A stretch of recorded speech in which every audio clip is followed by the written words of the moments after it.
Bien, bonsoir à tous. Donc moi, je vais vous présenter plus en détail la base de données Data Avalanche. Donc cette base de données, c'est vraiment le cœur de notre association qui a pour but l'amélioration et le partage des connaissances sur les avalanches. Donc c'est un réel outil de travail et de recueil de données et qui sert également pour des travaux de recherche. Donc nous voici sur le site de Data Avalanche. Aujourd'hui, Data Avalanche recense à peu près plus de 3000 avalanches qui sont pour la plupart localisées, illustrées et décrites. Toutes ces observations donc, sont réalisées par des amateurs ou des professionnels de la montagne, comme des guides ou des secouristes en montagne. Et au final, toutes les personnes qui souhaitent contribuer à cette base de données peuvent nous envoyer leurs observations et ça fait également remonter les informations du moment sur le terrain. Donc sur la page d'accueil, on a notamment un encart qui présente les conditions actuelles avec le nombre d'avalanches recensées ces 10 derniers jours. Donc si l'on clique dessus, on retombe un petit peu sur la page présentée par Alain tout à l'heure. Donc on a la liste des avalanches avec la carte à côté. Et par exemple, là, chaque avalanche est représentée par un point bleu. Et dans certaines zones qui regroupent de nombreuses avalanches, vous avez là le nombre qui indique qu'ici, si je clique, j'ai 5 avalanches qui sont dans le secteur. Donc pour chaque avalanche, on a une petite flèche qui indique l'orientation de la pente de départ de l'avalanche. Donc si on passe la souris dessus et qu'on clique, on a la description de l'avalanche.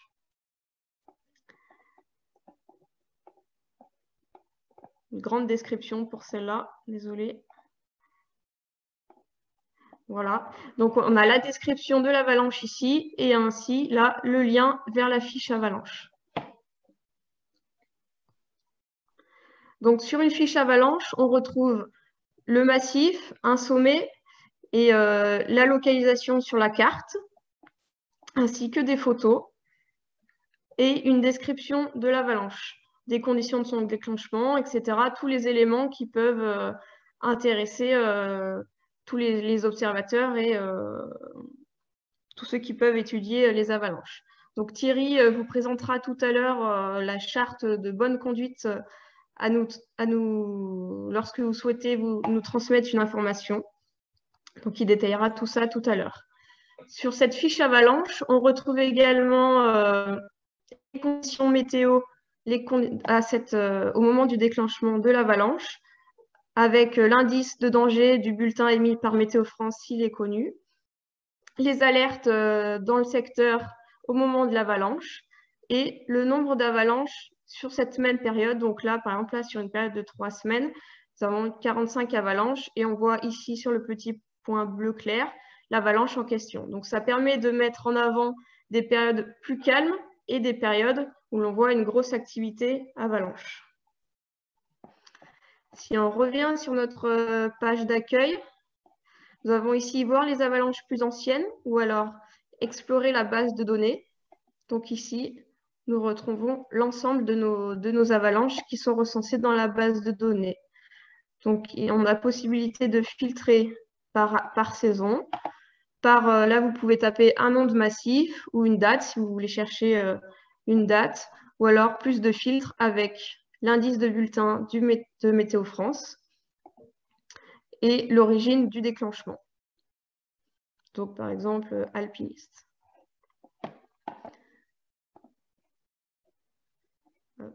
Je reviens à la page d'accueil.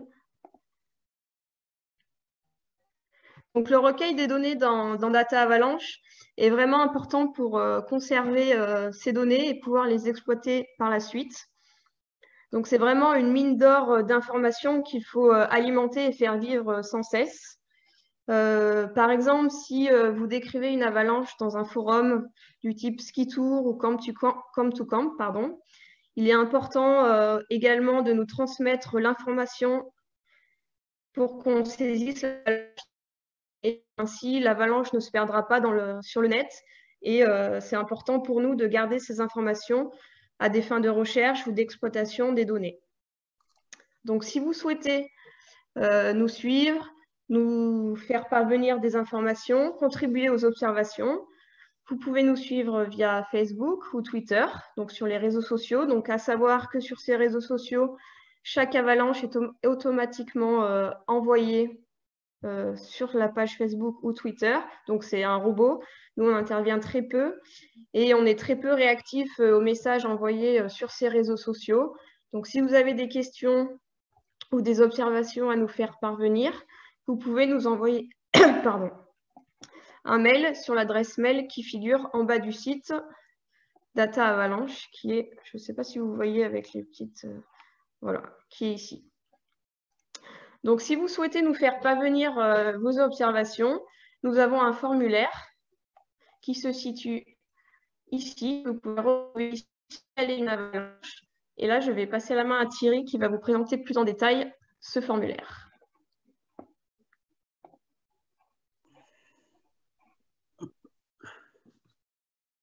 Voilà, je vais essayer de ne pas me faire emporter par une avalanche de fenêtres comme François.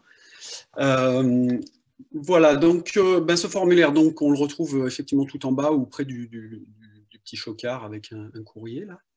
Donc, alors ce formulaire, il est assez simple, hein, il n'y a pas des dizaines de champs à remplir, il nous faut essentiellement une date, un lieu et une description, et si vous avez des photos, c'est mieux.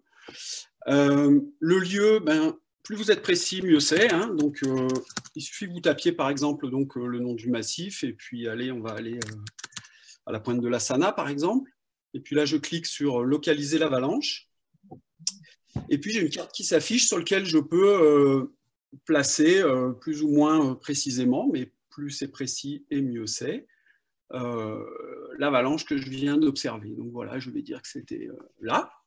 Et puis voilà, c'est fini. Mon avalanche, je l'ai localisée très précisément. Elle pourra s'afficher sur la carte.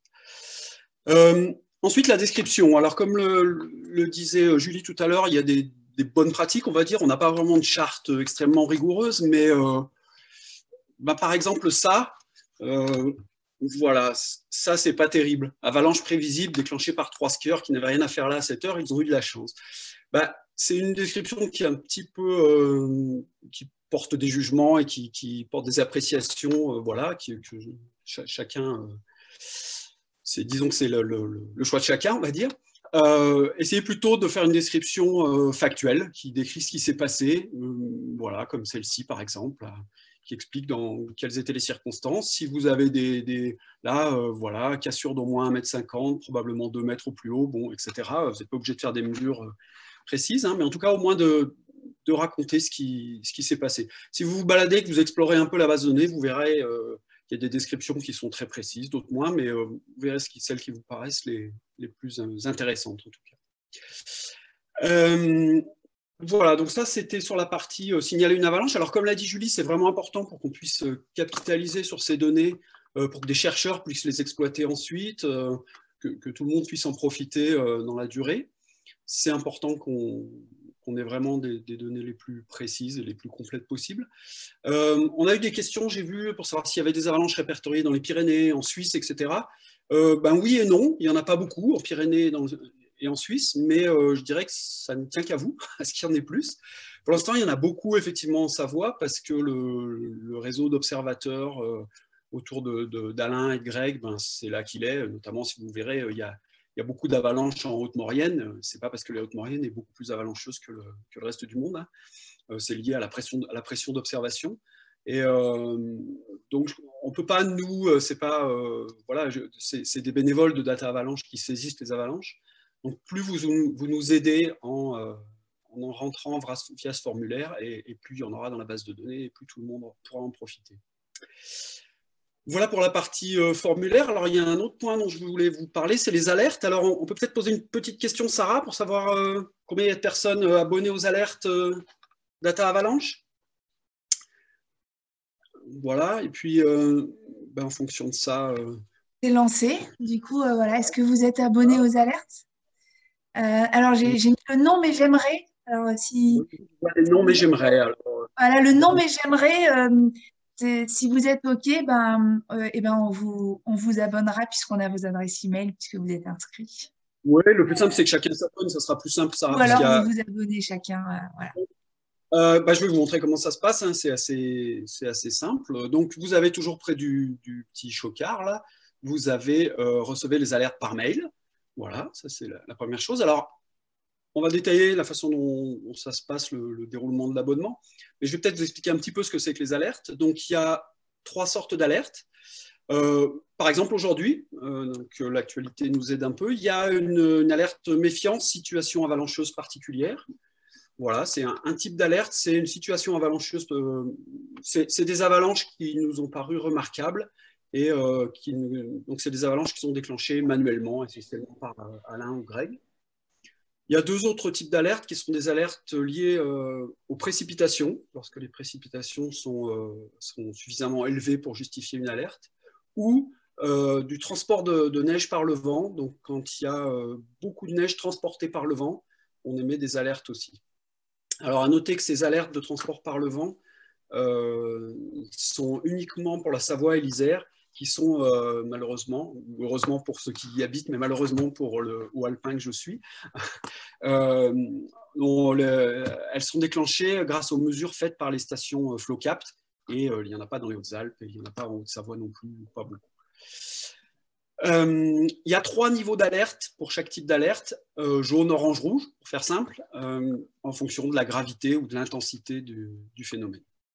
À noter que ces alertes, nous ne faisons pas de la prévision, nous ne prévoyons pas que la situation va être dangereuse, c'est des mesures qui sont faites. Donc quand il y a une alerte précipitation ou transport de neige par le vent ou avalancheuse, c'est parce qu'il y a des choses qui se sont produites. Il y a une avalanche qui s'est produite qui était particulière, il y a eu des précipitations élevées ou il y a eu beaucoup de transport de neige par le vent. Alors, comment on fait pour s'abonner? Donc, recevez les alertes par mail, vous cliquez, ça va vous demander de mettre votre mail. Ensuite, vous allez... Pardon, hop, une petite fenêtre, je suis comme François, il y a une fenêtre qui m'embête. Voilà. Vous allez ici, vous pouvez mettre votre mail. Je pense que vous voyez ma souris, voilà. Vous allez recevoir un petit mail qui ressemble à ça, qui va vous dire bonjour, vous êtes presque abonné. Et vous avez un lien pour finaliser votre abonnement. Non, Thierry, on ne voit pas. Ah. Moi, je ne vois pas le formulaire. Ça y est, je sais pourquoi. Voilà. Est-ce que c'est revenu? Oui, Thierry, c'est parfait. Donc, je reprends. Vous mettez votre adresse mail ici, vous faites OK, vous allez recevoir un mail qui va vous dire que vous êtes presque abonné. Et vous avez un lien pour finaliser votre abonnement qui va vous permettre d'accéder à ce type de formulaire où vous allez pouvoir choisir les départements pour lesquels vous voulez être abonné. Voilà, donc Hautes-Alpes, Isère, Savoie, Haute-Savoie ou autres. Alors malheureusement, vous ne pouvez pas recevoir d'alerte pour les Pyrénées, pour la Suisse ou pour l'Auvergne, essentiellement parce qu'on n'a pas de station de mesure là-bas aujourd'hui. Voilà, et puis une fois que vous avez fait ça, quand il y a une alerte, vous allez recevoir un mail comme celui-ci. C'est un mail que j'ai reçu aujourd'hui qui me dit qu'il y a eu une alerte situation avalancheuse particulière en Savoie aujourd'hui. Et puis quand je vais voir sur le site de Data Avalanche, j'arrive sur la page d'accueil, je clique sur voir les conditions actuelles. Et là, je vais voir qu'il y a un petit rond orange là qui m'indique où est cette alerte pour l'instant. Une petite astuce pour ceux qui sont déjà abonnés et qui voudraient modifier leur abonnement, il suffit de refaire comme vous avez fait la première fois, de remettre votre adresse mail, vous allez recevoir un mail qui va vous permettre de nouveau d'accéder au formulaire et vous pourrez ajouter ou enlever des départements de la liste de vos alertes. Voilà, je crois que j'ai tout dit, oui. Si vous avez des questions pour Julie ou pour moi, c'est le moment. Alors, j'en ai une, Thierry ou Julie. Pourquoi certaines avalanches sont avec un cadenas et en particulier, celle qui est notée, c'est celle du 13 décembre dernier. Et la personne précise que c'est un secteur dans lequel elle sort beaucoup, donc du coup, elle voudrait savoir comment ça s'est passé. Alors, certaines avalanches avec le petit cadenas, donc je ne sais pas si Thierry, tu peux nous montrer visuellement vu que tu as la main, sont considérées comme des avalanches confidentielles, donc il peut y avoir plusieurs raisons à cela. soit parce que les avalanches peuvent concerner des enjeux routiers ou alors des pistes de ski, donc qu'ils ne veulent pas, donc dont la diffusion est très restreinte, ou alors des avalanches qui sont en cours d'instruction judiciaire, donc avec des données confidentielles.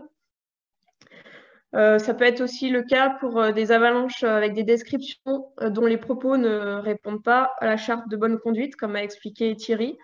Donc, ça peut être typiquement les personnes, qu'est-ce qu'elles faisaient là à cet endroit, l'avalanche était prévisible, mais voilà. Donc, voilà, c'est des propos que nous, on considère à ne pas diffuser. Et après, ça peut être également des avalanches dont la personne qui nous a transmis l'observation ne souhaite pas que cette avalanche soit publique. Ok, merci Julie. J'ai une question, il y a 2 fois la même. Est-ce qu'il existe une application mobile de data avalanche en cours de création? Merci. Non, c'est un sujet qui a été évoqué plusieurs fois, mais pour l'instant, il n'y a pas d'application mobile. Par contre, le site est tout à fait utilisable sur un téléphone, sans problème, mais pas hors ligne. Il faut une connexion. Voilà. Ok, on a encore une question de Sandrine. Oui. Est-ce que vous envisagez de collecter les données niveau et météo, observation neige, météo, sondage, etc., comme il se fait dans d'autres pays, comme avec l'outil Rogolps en Norvège? C'est une bonne question. On connecte, je ne sais pas exactement je ne connais pas l'outil norvégien. Moi non plus. On connecte déjà des choses, par exemple,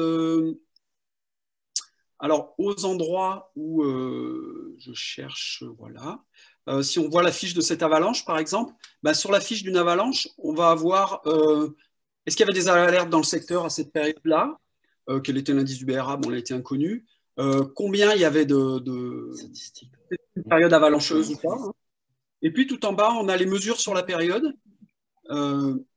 Là, apparemment, ça ne s'affiche pas. C'est la station Flocap qui doit avoir un petit problème. Mais on voit normalement les mesures prises par la station de mesure la plus proche. Ah voilà, ça vient. Voilà, on voit qu'il y avait eu très peu de transport par les nuits avant et qu'il y avait très peu de neige en fait, à ce moment-là, à la station de Flocap de Pralognan. Donc, on a déjà un embryon un petit peu de connexion, et puis on essaye d'améliorer régulièrement le site. On fait d'expériences, on essaie de travailler de façon agile, donc de temps en temps, on ajoute des fonctionnalités, on voit un peu ce que ça donne, si ça prend, si c'est intéressant ou pas. Si ça passionne personne, on laisse tomber et puis on passe à autre chose. Voilà, donc il y a des évolutions régulièrement. Mais j'irai voir l'application. On peut aussi... Est-ce que je peux ajouter quelque chose pour compléter? L'an dernier, Thierry, tu parlais d'essais. L'an dernier, on a mis en ligne sur Data Avalanche les vidéos des tests nivologiques qu'on faisait presque tous les jours avec Greg. Donc, ça a été une évolution. Donc, partager les vidéos des tests nivologiques sur le département 73-74-05. Et puis, cette année, tu ne le cites pas, mais dans le cadre de cette opération Roman, c'est-à-dire réseau d'observation et de mesure avalanche et neige en secteur non sécurisé, tu es en train de développer avec Fred Pourraz et nous une fonction qui permette de mettre en ligne les interprétations des tests nivologiques et les profils stratigraphiques. Voilà, tout à fait, qui nous permettra peut-être, on espère, de fournir à tout le monde des éléments d'information sur les fameuses couches fragiles et leur présence ou non dans certaines pentes.